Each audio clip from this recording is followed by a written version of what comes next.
Hola, somos Lo que me gusta de Puebla y estamos aquí con Gio, que también es muy conocida como Golden Juana. Y estamos en Aster Bóveda Creativa porque próximamente, de hecho, la próxima semana, Jueves 30 de octubre, 6:30 p.m. 6:30 p.m. es la cita para venir a su inauguración, primera exposición individual de la vida. Sí, ¿por qué es tu primera expo, Gio? ¿Por qué no habías expuesto individualmente antes? No sé, como que no había encontrado como el espacio. Tal como ha ido el proceso de la exposición.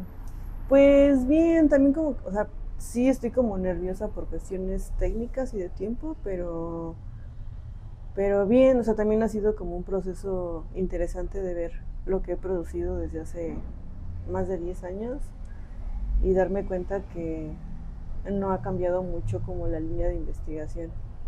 Y pues también me ha movido mucho personalmente como esta retrospectiva de mi propio trabajo, ¿no? Que al final es como muy personal.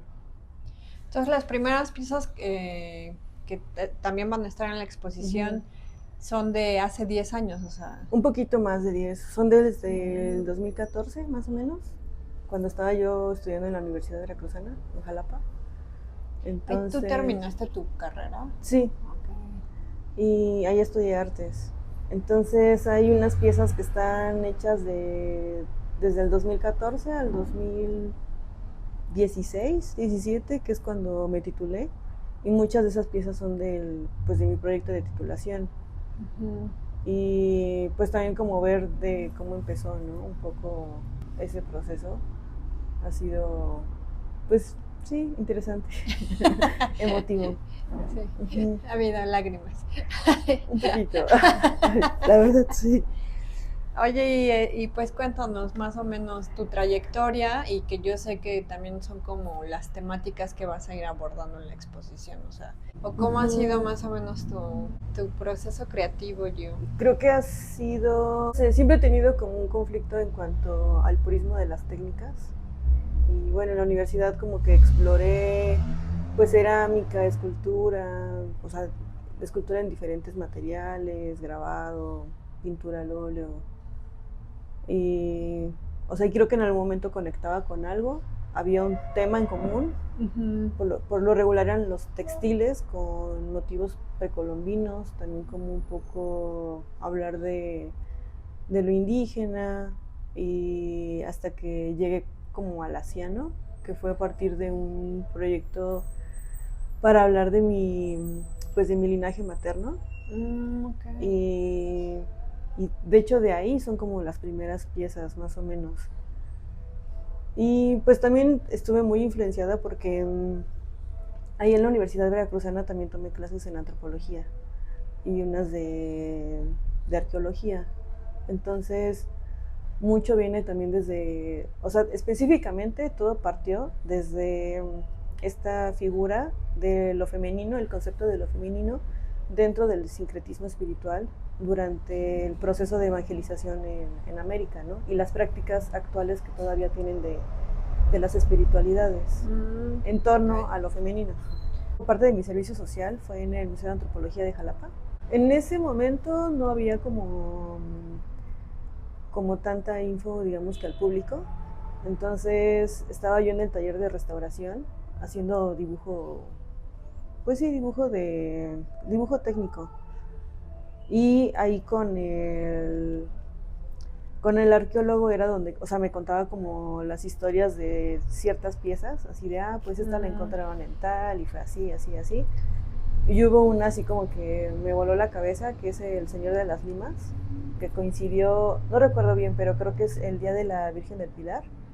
Ah, ok. Entonces cuando lo sacan, la gente cree que es pues una aparición de la Virgen, se lo lleva a una choza, le hace una capilla improvisada, le ponen flores, veladoras, le empieza a rezar. Y, y bueno, originalmente también esta figura del Señor de las Limas ya era pues una escultura ritual, ¿no? Que hacía peregrinaciones. Pues de ahí me fui como más a lo teórico del proceso de sincretismo, el proceso de evangelización pues en la Nueva España, ¿no? La Santa Inquisición, las prácticas que todavía sobreviven, por qué México no es considerado un país 100% católico. Pues siempre me ha llamado también como este cruce de prácticas espirituales y religiosas que tienen que ver como entre la brujería, la santería, la raíz afro, lo indígena, lo español. Ujú. Y creo que mucho también ha venido de tratar de, pues, de explicarme a mí misma un poco, o sea, como las espiritualidades que he visto en mi familia y en mi entorno, pero también Pues es un poco dudando de la concepción de lo que existía, de lo que existe de lo femenino como bueno, como la Virgen María, que tiene que ser como pues abnegada, mártir, sufrir, pues virgen. ujú.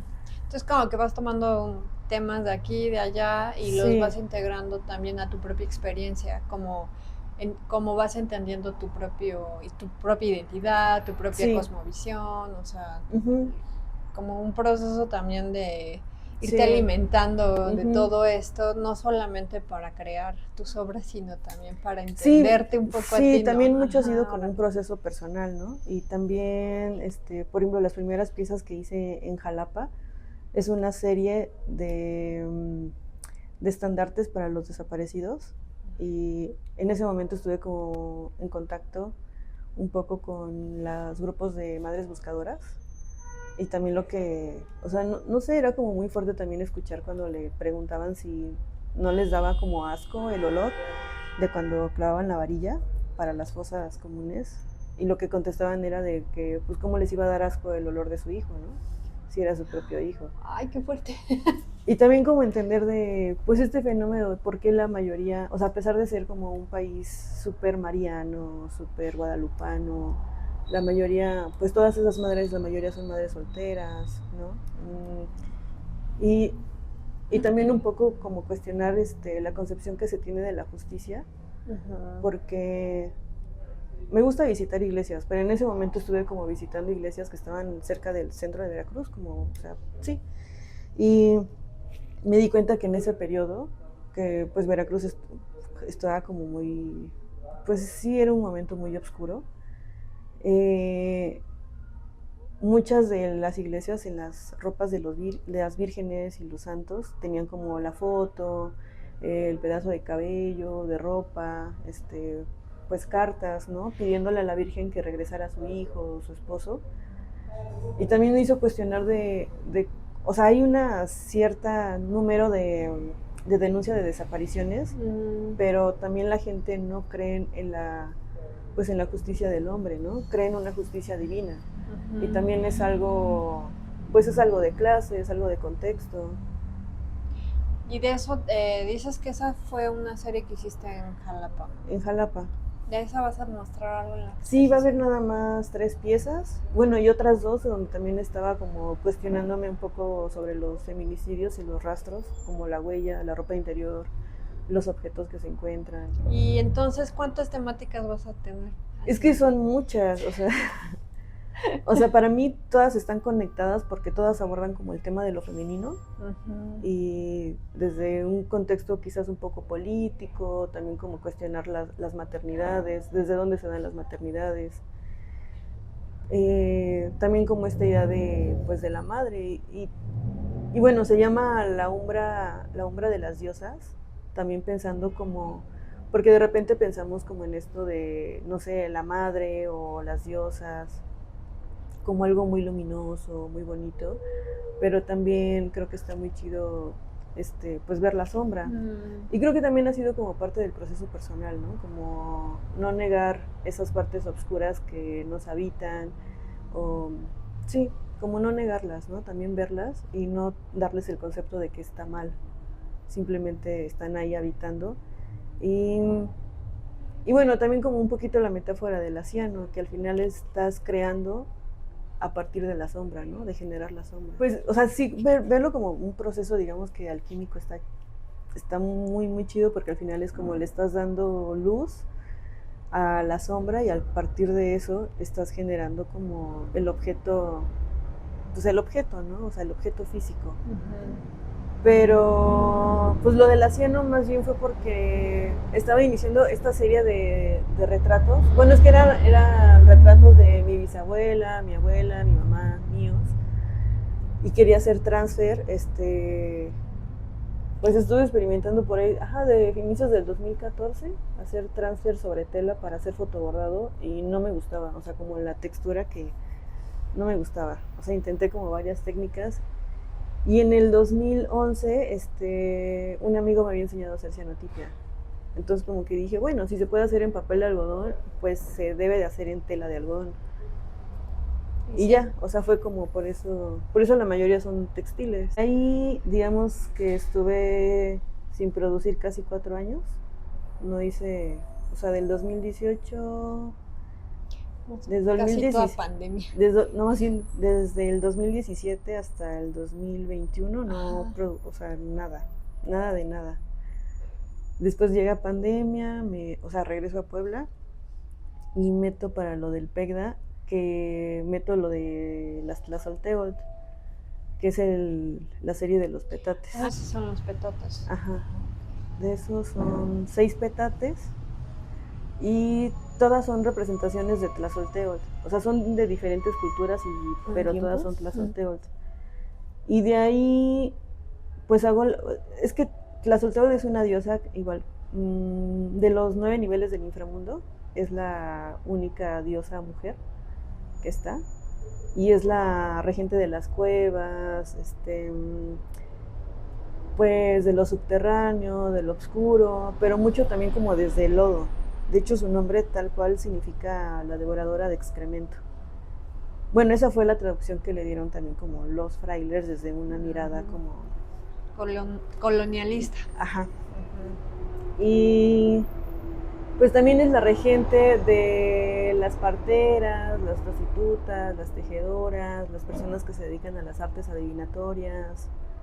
Entonces, pues al final todos estos atributos que tenía ante una mirada pues de los evangelizadores fue considerado un demonio. Okay. Pero sí tenía rituales muy muy importantes dentro de pues la filosofía precolombina. Y de hecho es como la madre purgadora, ¿no? La eterna purgadora. Ajá. Sí, es muy, muy bonita. Y bueno, también como entender que es la regente de los partos, pero también ella recibe como a las mujeres muertas en guerra, pues sí, es como la compañera de toda la vida, ¿no? Como el ciclo de la vida. Y pues hice la metáfora también del petate, ¿no? O sea, toda mi familia materna es de la Mixteca y durante generaciones se dedicaron a tejer petate. Entonces también entender el petate como este objeto metafórico que también te acompaña toda la vida, ¿no? Porque antes la gente pues nacía en un petate, hacía el amor en un petate, paría en un petate y se moría en un petate. ¿No? Sí, pues el proyecto consistía en... También se me hace como muy asombroso estos sistemas de organización en cuanto a las mayordomías en los pueblos. O sea, de que un montón de gente se puede organizar para comprarle el vestido a la Virgen, o sea, como... Son muy eficientes. Sí, y también como son ritualidades que han sobrevivido generaciones, ¿no? Y quién sabe cuánto tiempo van a estar ahí. Y se me hizo muy curioso esto de que, por ejemplo, puede ser como la Virgen María y de repente, y dependiendo como de la diferente faceta en donde esté, como que la ropa y el color de la ropa cambia también, ¿no? Entonces estuve investigando que hay un sitio arqueológico que se llama Tehuacán el Viejo y ahí hablan de 4 bultos sagrados, pero los bultos sagrados son una especie, pues tal cual eran bultos que la gente cargaba, pero podían ser, por ejemplo, maíz, piedras, pero también podían ser restos óseos de... pues como de los fundadores o la representación de tal dios, y hacían peregrinaciones. Ya. Y en Tehuacán el Viejo geográficamente está aislado, pero también fue un lugar como que nunca tuvo guerras, nunca tuvo conflictos con otros pueblos, y resulta que era un sitio, era como una especie de escuela y santuario, donde dirigido por mujeres, y la gente iba a prepararse para la partería, la medicina, pero también iban a leerse la suerte. Ok. Ajá. Entonces llegaba gente de muchos lados y pues preguntando así como de, pues quiero conquistar tal territorio y quiero saber si me voy a guerra o no con tal persona. Y lo que investigué es que los consejos de ellas eran como de, no, espérate a tal luna y mejor lleva y regálale tal cosa, ¿no? O no lo hagas, o sí hazlo, pero hazlo en determinada fecha, porque, como una especie de oráculo. Uh-huh. ¿Y eso es lo que imprimiste? No. Pues es que está muy complicado porque hay como mencionan a 4 nombres pero son como mujeres que encarnaban como esa energía de las diosas. Entonces, está muy, o sea, no, me cuesta mucho entenderlo, pero bueno, la idea era como hacer esta ropa sagrada, como la metáfora de la ropa a las vírgenes, pero hacerlo como a estas diosas, y son 4. Uno es a Xochiquetzal, que es como la metáfora de la doncella. Después está, y bueno, y como la mujer joven, ¿no? También. Después está Mayahuel, que es como la nodriza, la mujer que recién acaba de parir y como que todo el tiempo está amamantando y amamantando. Y después está Tlazolteotl, que es como pues la mujer sabia, la que atiende los partos, un poco también como la bruja, la mujer madura. Y está Omezigual, que es como la abuela. Bueno, que es tal cual, la traducción es como la abuela cósmica, o sea, no existía nada cuando ella estaba. Órale. Ajá. Digamos como la diosa creadora de todo. Ajá. Y todas son como muy duales, pero por ejemplo, Omezigual se supone que es Ometeotl. Y puede ser Ometecutli y Omezigual, y puede como navegar en diferentes energías. Ajá, también es, o sea, a mí me cuesta mucho entender como esto de la dualidad, entenderlo como la unidad. Órale. Y si crees que no existe como tal lo binario, o sea, también entender como, bueno, ahorita son como conceptos como más utilizados, pero ya... Pero realmente son conceptos muy, muy ancestrales, ¿no? Sí, y son de muchas filosofías y culturas no occidentales manejan estas concepciones de la unidad. Y no existe como tal lo término de lo femenino, lo masculino, lo bueno, lo malo, lo oscuro, lo luminoso, sino que todo el tiempo se entiende como que es algo que está navegando en diferentes energías todo el tiempo, ¿no? Y al final es una metáfora de nosotros mismos, de que pues también todo el tiempo estamos navegando y fluctuando en diferentes energías. Sí, porque, bueno, yo así como trato de entenderme incluso a mí, más allá de que seamos hombres, mujeres, somos seres, así tal cuales. Ya que nos hayamos puesto humanos, pues bueno, pero creo que es más como esa energía, ¿no? En la que podríamos navegar, y sobre todo las culturas prehispánicas tienden como a esta cosmovisión, ¿no? De más allá de definir, de querer definir las cosas, es como unidades que se generan grandes, ¿no? O sea, no sé. Claro, y también por eso es como, o sea, antes no existía como tal el concepto de culpa, ¿no? Existía la responsabilidad y también era como la comprensión de las energías que habitaban en ti, dejarlas ejercer la función que debían de hacer en ese momento y no sentirse culpable, ¿no? O sea, después ya vino como la religión católica de que te sientes como culpabilizada, o sea, sentir culpa del deseo, de la violencia, o de que no entras en el concepto de tal cosa y por lo tanto si no entras te debes de sentir culpable o estás mal. Sí, porque finalmente la culpa tiene su negocio. Sí. Gran negocio la culpa. Sí, y mucho control sobre nosotros, ¿no? O sea, incluso nosotros mismos nos limitamos a muchas cosas por las mismas ideas, imposiciones que nos tenemos de nuestra personalidad, de nuestra identidad, ¿no? Ahora, pues sí, entonces sería la invitación, vengan a verla. Si la quieren ver. Si quieren descubrir algo o cuestionarse algo que normalmente no te cuestionas, como el qué soy, ¿no? Sí, y también también entender, por ejemplo, la cianotipia más allá de una técnica fotográfica, verla como una técnica de impresión, una técnica pictórica, como muy versátil. O sea, si les interesa también eso. Sí, la cianotipia también. Bueno, yo no la había visto aplicada tanto en tela, la veo más en papel algodón. Ajá. Entonces también se me hace muy interesante tu proceso en tela y ya como aplicada a ropa. Para mí también fue algo nuevo verla en ropa. Creo que sí ya he visto un poco más, pero contigo creo que fue la primera vez que vi en ropa. Entonces también eso está interesante, ver las piezas en tela y en gran formato también está bien chido. Eso. Sí.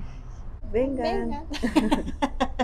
Esto fue una pequeña introducción a lo que van a ver en la exposición de Gio que se llama Umbral de las Diosas. Se llama Umbra de las Diosas. Umbra de las Diosas. Pues la sombra como espacio fértil. Y pues nada. Vengan. Sí, vengan, muchas gracias. Gracias, Gio. El estudio de científica que estaba en el centro de Puebla, ahora está aquí en Cholula, pues se va a manejar en un formato diferente, más bien van a ser como residencias artísticas para que hagan su producción dentro del estudio. Ya no va a ser tan abierto al público, pero pues va a seguir funcionando también. Y pues muchas gracias por estar acá, me pone un poco sentimental y nerviosa como ver todo mi trabajo.